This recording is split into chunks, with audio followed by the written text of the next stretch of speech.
Hi all, welcome back. അപ്പോൾ ഇന്ന് നമ്മൾ ഗോതമ്പ് പൊടി വെച്ചിട്ട് എളുപ്പത്തിൽ ചെയ്യാൻ പറ്റിയിട്ടുള്ള നല്ല ഹെൽത്തി ആയിട്ടുള്ള ഒരു സ്നാക്കാണ് കേട്ടോ ചെയ്യുന്നത്.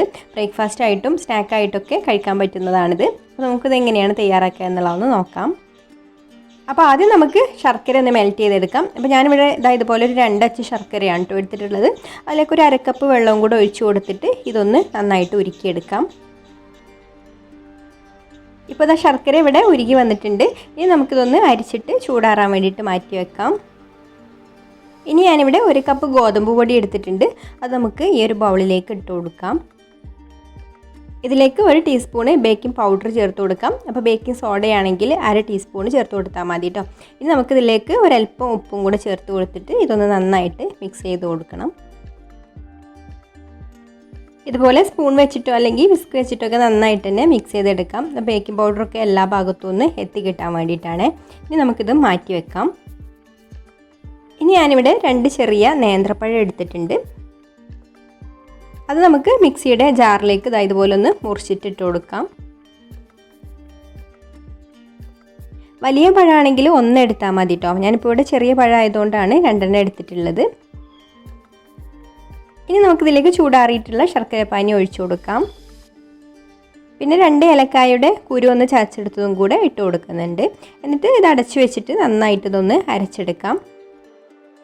ഇതുപോലെ അരച്ചെടുത്തിട്ടുണ്ട് കേട്ടോ. ഇനി നമുക്ക് നമ്മൾ നേരത്തെ മിക്സ് ചെയ്ത് വെച്ചിട്ടുള്ള പൊടിയിലേക്ക് കുറേശ്ശെ ചേർത്ത് കൊടുത്തിട്ട് മിക്സ് ചെയ്തെടുക്കാം.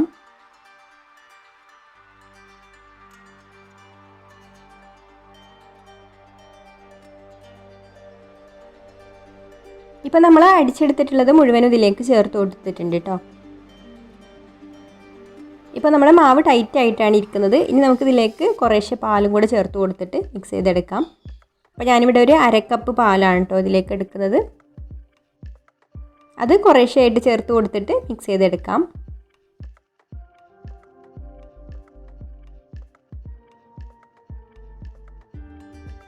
ഇനി ഇതിലേക്കൊരു 2 ടേബിൾ സ്പൂൺ നെയ്യും കൂടെ ചേർത്ത് കൊടുക്കുന്നുണ്ട്. എന്നിട്ട് ഇതുപോലെ നന്നായിട്ട് തന്നെ ഒന്ന് യോജിപ്പിച്ചെടുക്കുന്നുണ്ട്. അപ്പോൾ ഈ ഒരു ലൂസിലാണ് കേട്ടോ നമ്മുടെ ബാറ്റർ ഉള്ളത്. അപ്പോൾ നിങ്ങൾ ഇതിൻ്റെ കട്ടി നോക്കിയിട്ട് അതിനനുസരിച്ചിട്ട് പാല് ചേർത്ത് കൊടുത്തിട്ട് മിക്സ് ചെയ്തെടുത്താൽ മതി. ഇനി ഞാനിത് ആവിയിൽ വേവിച്ചെടുക്കാൻ വേണ്ടിയിട്ട് ഇതുപോലെയുള്ള കപ്പ് കേക്കിൻ്റെ മോൾഡാണ് കേട്ടോ എടുത്തിട്ടുള്ളത്.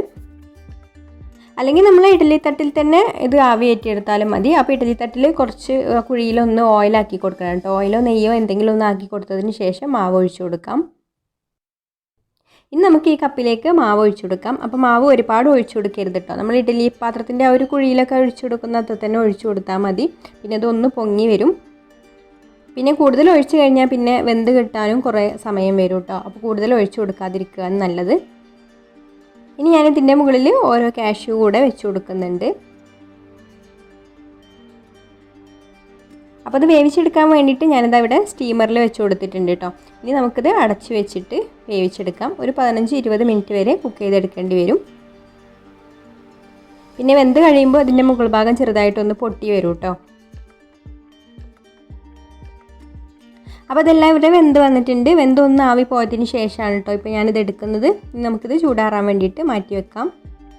അപ്പോൾ ഞാനിത് മുകളിൽ നിന്ന് മാറ്റിയിട്ടുണ്ട്. അപ്പോൾ അത് അടിവശമൊക്കെ കേക്ക് പോലെ തന്നെയാണ് കേട്ടോ ഇരിക്കുന്നത്. അപ്പോൾ നിങ്ങൾക്കൊരു റെസിപ്പി ഇഷ്ടമായിട്ടുണ്ടെങ്കിൽ ഒന്ന് ലൈക്ക് ചെയ്യുക, ഷെയർ ചെയ്യുക. അതുപോലെ ഈ ചാനൽ സബ്സ്ക്രൈബ് ചെയ്യാതെ കാണുന്നവരാണെങ്കിൽ ഒന്ന് സബ്സ്ക്രൈബും കൂടെ ചെയ്യണേ. അപ്പോൾ ഇനി മറ്റൊരു നല്ല റെസിപ്പിയുമായിട്ട് അടുത്ത വീഡിയോയിൽ കാണാം. താങ്ക്